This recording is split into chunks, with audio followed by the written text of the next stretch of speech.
മലപ്പുറം ജില്ലയിലെ അങ്ങാടിപ്പുറം പഞ്ചായത്തിൽപ്പെട്ട തിരൂർക്കാട് തോണിക്കര റോഡിൽ 3.80 സെന്റ് സ്ഥലത്തുള്ള 1400 സ്ക്വയർ ഫീറ്റിന്റെ വില്ല വാടകയ്ക്ക് കൊടുക്കാൻ ഉദ്ദേശിക്കുന്നു. 3 ബെഡ്റൂമുകൾ ഉൾപ്പെടുന്ന വില്ലയാണിത്. കാർ പാർക്കിംഗ് സൗകര്യം ലഭ്യമാണ്. ഇവിടെ നിന്നും പെരിന്തൽമണ്ണയിലേക്ക് 7 കിലോമീറ്റർ ദൂരം മാത്രമാണുള്ളത്.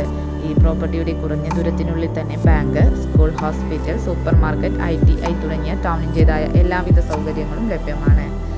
ഈ വസ്തു വാടകയ്ക്കെടുക്കാൻ താൽപ്പര്യമുള്ളവർ വീഡിയോയുടെ താഴെ കാണിച്ചിരിക്കുന്ന നമ്പറിൽ